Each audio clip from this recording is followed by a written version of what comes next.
What is going on, guys? In today's video I will show you the top 3 best builds in POE2 Exile's 2 new update, the Rise of the Abyssal. So in this guide I will give you a quick overview of each setup, then I will explain what skill gems and upgrades should you focus on, then as well we'll see what is the best gear and how to get it. And then finally we will go over the passive tree, stats, your skill rotations, and even what Atlas passive should you use, so we would be able to get the highest damage possible and much more. And remember, if you want to check these builds, look up the best items, the skill trees, and POE2 building, then check my links in the description. If you ever played POE2 Exile 2 for long enough, then you know that the grind for currency can feel endless. And that's where today's sponsor comes in. KaidGames is a trusted platform used by over 150,000 gamers worldwide. They offer pro player support in more than top 25 games, including POE2. No matter if you need a faster start, you want to help with the tough content, or just want currency delivered safely and quickly, then KaidGames has you covered. What I really like is how smooth the whole process is, from click to the gameplay in minutes, clear and fast chats with their team, plus if an order is not fulfilled you get an instant refund. I've tried it myself and honestly it just makes the game more fun. So if you wanna skip the grind and enjoy POE2 your way, then click my link in the description to check out KaidGames and use my code KAID for extra 10% off. This setup takes everything that people love about the lightning arrow meta build and flips it into the cold base monster that freezes, shatters, and absolutely demolishes maps at the lightning speed. In patch 0.3, the cold bow skills and the deadeye both received huge buffs, and when you put those two things together, then you will get a build that doesn't just clear screens, it destroys them before enemies even have a chance to move. For map clearing, the eye shot is your powerhouse. With the right support gems, the projectile train across the screen, and spreading the chill ground and freezing everything in their path, the monster groups just don't die, they explode in a cascade of shatters and the Herald of the Ice stacks, by leaving nothing behind. And when it's time for bosses, then you bring out the lightning rod, the orb of storms, and the snipe, while stacking freezing effects that keep them locked down. The fact that you can do both, so clear like a speed demon and take down endgame encounters, makes this build incredibly versatile. So now let's break down the most important skill gems. At its core, we are centering everything around the Ice shot. This is your main clearing ability, and the bread and butter skill that carries the build.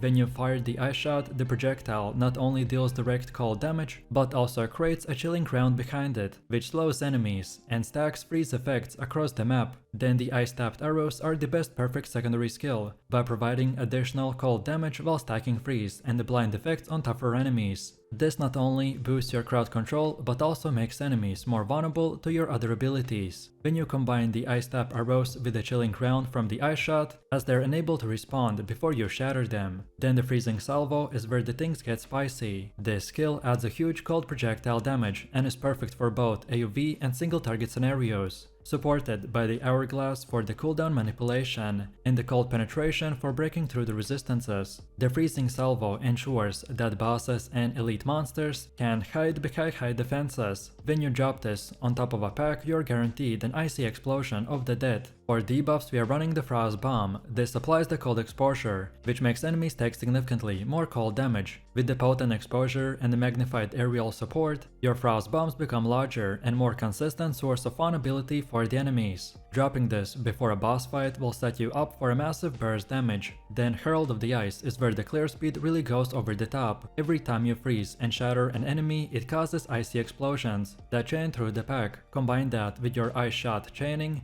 and suddenly every screen turns into a chain reaction of freezing detonations. The Herald is supported with the Overleech, the Cold Attunement, and Elemental Armament, which all amplify your scaling and consistency. And then finally, for single target nukes, you will be using the Snipe. This is your big high damage channel skill that absolutely melts bosses in seconds. Next up, moving over to the passive tree, and this is where you really transform the Ice shot deadeye into an unstoppable force. The core psychology of the tree is simple: maximize cold damage, maximize projectile scaling, and add enough defenses so you don't get one shot. From the beginning, you will branch into projectile damage, bow attack speed, and the crit multipliers. These are the bread and butter for any bow build, and they make the ice shot scale beautifully. You also want to invest into the clusters that enhance the cold damage specifically, so things like the cold penetration, freeze duration, and the cold exposure. This ensures that not only do you hit hard, but enemies stay frozen long enough for you to capitalize. Then defensively, you're investing into the evasion and life. which naturally synergizes with the ranger's playstyle. With the high evasion, mobility, and the Wind Dancer keystone, you can avoid the majority of incoming damage. The build plays the best when you're constantly moving, so these defenses will line up perfectly with your natural gameplay. Then Javel sockets are another important aspect of the tree. These will give you flexibility, so early on you can grab resistances or mana sustain, and then later you can swap in the pure gems with the projectile multipliers, crit chance and attack speed. On Javels, your priority should be on mana kill, as it smooths out early sustain problems. Then next up we have gear, which is always a big one, so let's break it down. Your number one priority is your bow. This build scales insanely well with the weapon quality, so the stronger your bow, the better everything feels. Look for a high base DPS bow with added cold damage, added physical damage, and ideally plus levels to projectile gems. A Gemini base is a fantastic starting point. If you can find a bow with a crit chance as well, then that's where your damage really starts to explode. For your quiver, you wanna focus on the flat damage, attack speed, and projectile modifiers. Then mana on kill is amazing bonus here, by smoothing out sustain early. Then projectile speed also makes the ice shot feel cleaner. Then for your gloves and ring, you should prioritize the flat cold damage, resistances, and attack speed. Rings with the added physical or the cold damage to attacks are especially valuable. Your amulet is a great place to grab levels to bow or projectile gems, as well as critical strike multipliers. Later on, anointing a damage node like the serrated edges can push your damage even further. Then defensively, we focus on high evasion gear for your chest and the boots. Resistances should always be capped at 75%, and movement speed on the boots make the build feel much smoother. The Javels are where you round everything out. You want mana on kill, which is a must-have, and after that prioritize attack speed, cold damage, crit multipliers, and projectile damage. Overall, the gear progression is simple. Upgrade your bow first, then cap resistances and scale evasion, and finally min-max your accessories. And now last but not least, let me show you the gameplay. For clearing, it does not get much simpler than just spamming the ice shot. In the background, the Herald of Ice will handle the chain explosions, and your ice shot projectiles will ricochet through entire packs by freezing everything in their path, so pretty much the screen clears itself. Against bosses, your rotation is slightly more involved, but still very easy to manage. So open by dropping the Frost Bomb to apply the cold exposure. Then set up the Orb of Storms and the Lightning Rod to stack on the bosses. Then from there, we combine the Ice-tapped arrows and the Freezing Salvo for the maximum cold damage. Once the boss is frozen or vulnerable, then channel the snipe for a devastating burst, and follow that up with a barrage if needed. This combination absolutely melts even the pinnacle bosses. And now lastly, let's take a look at the leveling. So while grinding, you wanna start out with the lightning and the ice abilities, until the ice shot becomes available at level 9. From there you gradually transition into more cold damages as you unlock the ice tap arrows, freezing salvo, and the herald of ice. The leveling process is smooth, because the cold damage will unlock early. This setup is all about turning your warrior into a walking volcano by scaling ignite from massive slams and leaving entire packs of enemies burning in your footsteps. If you ever wanted a build that feels heavy, brutal, and explosive all at once, then this is it. The heart of this build comes from 3 key skills: Volcanic Fissure, the Forge Hammer, and the Stampede. Volcanic Fissure splits the ground open in a wave of lava, then the Forge Hammer lands a crashing blow that ignites even the tankiest targets, and Stampede finishes off by making every step you take rip the battlefield apart. Together, they will give you an unmatched clear speed and boss damage that melts targets. What makes the build shine is setting enemies on fire. Because Ignite scales up the size of your hit, every massive slam you land will translate into a burn that continues to deal damage for several seconds. That means your Forge Hammer or the Volcanic Fissure is just not one hit. It essentially gets stretched over several times, and the bigger impact, the bigger the burn. The bosses that might usually take ages to grind down will start melting away as you rotate through the skills. And another important thing to know is that while many melee builds were slowed down by the armor explosion nerf this patch, the Fire Warbringer is still OP. Ignite scaling was not affected by those changes, which makes the setup stand out as most consistent and rewarding warrior build in the game right now. It's super strong for mapping, devastating for bosses, and it feels smooth for the leveling all the way into the red maps. So let's break down the skill gems. And your main clearing tool is the Stampede. And honestly, this is one of the most fun melee skills in Path of Exile 2. Every step you take will proc fissures under your feet, and once you've linked it with the supports like the Crater and the branching fissures, it turns into a chain reaction of eruptions that wipe out monsters without you even needing to stop moving. The mapping feels incredible with this skill, because you're literally killing while stripping through the zones. For single target, you've got a rotation that feels deliberate and powerful, and against rares or bosses, you will start with Infernal Cry if you have access to it, because that weakens enemies and primes them for explosions. Then you slam them with the Forge Hammer, following up by the Volcanic Fissure, and finally you pop Ancestral Cry to boost your exerted attacks. From there, we transition into the Stampede until the targets burn down. If you don't have the Ancestral Cry yet, then you can simply rely on the Infernal Cry to fill that slot, and you will see huge ignite damage rolling over time. Especially for tanky bosses, dropping a War Banner before you start your rotation will add that extra push you need. And one quick tip here, keep your War Banner at a low level. Leveling it up increases dexterity requirements without giving you much more power, so you actually save yourself some stat headaches by leaving it underleveled. It's still incredibly effective, but you don't need to overcommit points into dexterity just to keep it online. Then for supports, the first place that you want to invest your quality is the Stampede, since that's your main clearing skill and it scales beautifully with the early investment. When it comes to the Jevels, there are two things to look out for. The new unique The Jevel Heart of the Will is a game changer by giving you both maximum life on a kill and extra fire damage. Then for rare Jevels, aim for stats like the added rage on a hit, increased damage against enemies with the broken armor, and even the block chance for survival. These will scale your damage while also shoring up defenses, which is the perfect balance for a melee fire build. Then next up we have the passive tree, and you want to start at this section and move into the clusters that emphasize melee damage, slam effectiveness and the Warcry synergies. Since Ignite is our main damage source, so we prioritize the fire mode players and burning damage nodes, making sure that every big hit we land translates into the sustained burning. Then physical to elemental conversion nodes are also key here, since they let us turn the raw strength into devastating fire output.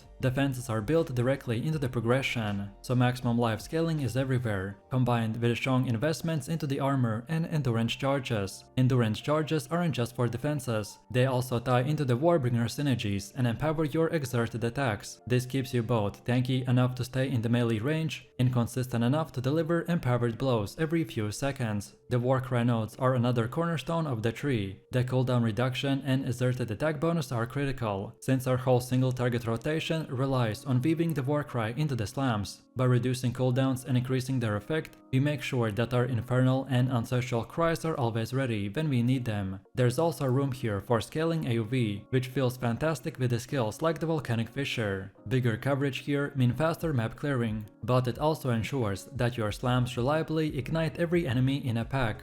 Then next up we have gear, and first and foremost you wanna cap your resistances. The fire, cold and lightning will need to hit at least 75% mark, because without it you're going to get deleted in the red maps. For your main weapon hand, you want to aim for the Soul and Maul. It is the perfect two-handed base for scaling those big ignite triggering hits. Then helmets like the Mask Great Helm and body armor like the Warlord Cuirass will provide the strength, spirit and resistances that you need, while the Bulwark Greaves will round out your defenses. Then for your offhand, the Swell and Shield is absolutely critical. It adds survivability, the block chance, and synergizes perfectly with defensive layers of this build. Then for rings we should get the Amethyst Ring for resistances and damage scaling. Then for gloves, get the Valmids and the Rawhide Belt to provide that extra melee scaling, fire damage and the maximum life. Then on the amulet slot you wanna get the Gold Amulet, and make sure that you've got at least plus 35 spirit somewhere on your gear, so either way here or on your body armor. This one is required if you want your build to run smoothly. Then for affixes you wanna prioritize physical damage converted to fire, added fire damage, melee skill scaling, maximum life and the strength. On top of that, you will want the Soul Core of the Deity rune on your gear and iron runes on your weapons. These will push your damage into overdrive,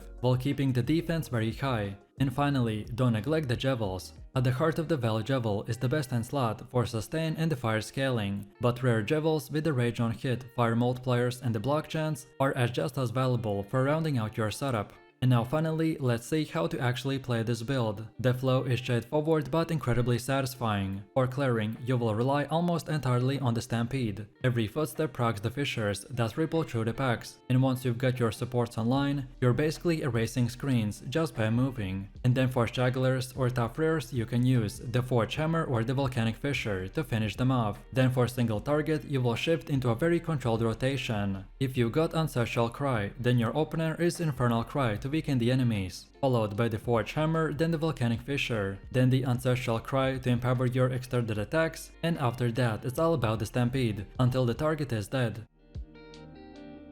This setup is not just about the raw power, but about transforming the Fireball into something that feels entirely new, thanks to the infusion system and the Black Flame Covenant Keystone. The idea of turning the basic flame into a purple one that scales with both Ignite and Chaos mechanics makes this build one of the most unique spellcasters in the game. At its core, the build revolves around the Fireball, which is a skill that has existed since the very beginning of Path of Exile, but Fireball has changed dramatically in the 0.3 by becoming a spell that interacts with the new infusion mechanic. Infusions are temporarily elemental ground effects generated by certain spells, and when you consume a fire infusion with the Fireball, your next cast will explode into multiple secondary projectiles. So now suddenly, the Fireball no longer feels like a slow single orb, but more like a miniature of the Storm Bolt, by spreading across the screen and multiplying your damage in every direction. Not only does your flame now appear purple, but they also ignite as chaos, meaning that your damage over time comes from a completely different scaling. This allows you to stack chaos multipliers, ignite duration and damage over time,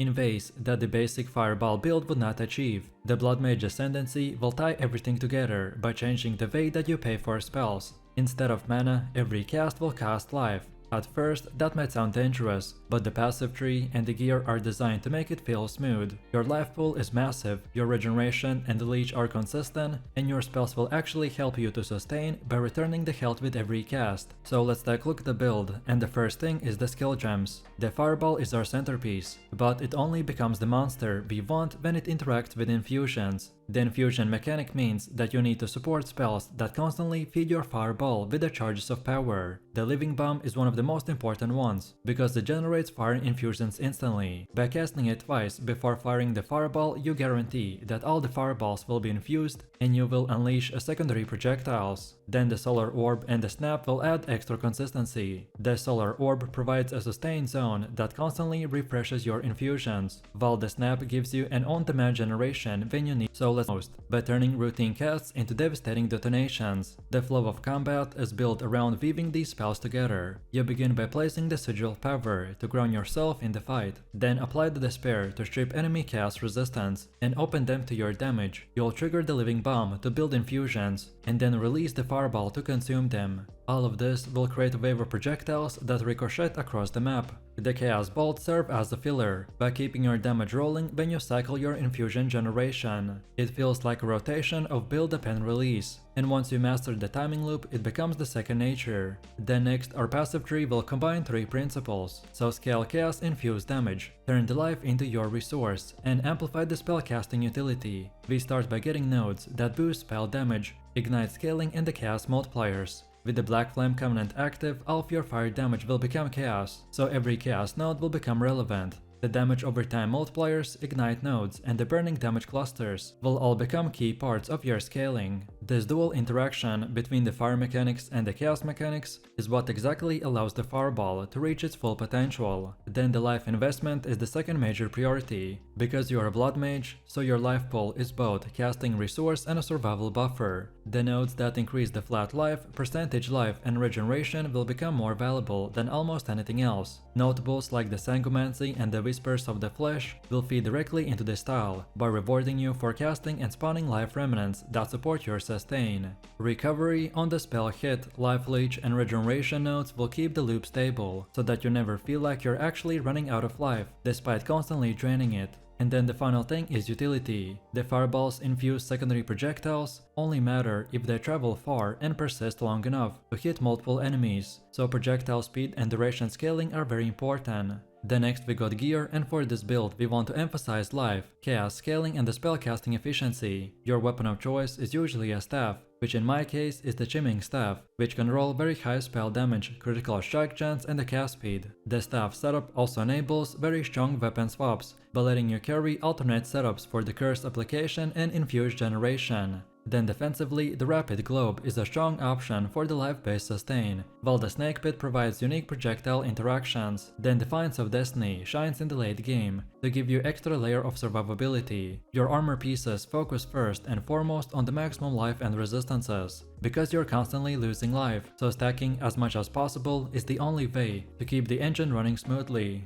Then after that, the Chaos Multipliers, spell damage and the cast speed are the offensive stats that you want to get. Jewelry is where you push your ceiling, so amulets and rings with the global critical strike multipliers, chaos damage and the cast speed are ideal. The Seed of Catalysm is a standout ring, while the rare amulets can push your damage even further. Your belt should focus on reinforced sustain, ideally rolling a very high life and the flask modifier. The flasks themselves are crucial for this build, as they act as an emergency recovery button when you get to low HP. Then for your helmet, gloves and boots, you should follow the same principles, so life and resistances first, and then whatever offensive bonus you can find. And now finally, let's take a look at how to actually play this build. Most of the time, we want to alternate between using the Living Bomb and the Fireball. Living Bomb will provide the infusion while the Fireball consumes it, and in 1 second the enemies will disappear in purple chaos. Then against tougher enemies, the rotation becomes a bit more involved. You drop the Sigil of Power to empower yourself, then apply the Despair to strip resistances, then trigger multiple infusions, and then detonate them with the Fireball. The Chaos Bolt will fill the gaps and ensure that you're never standing idle.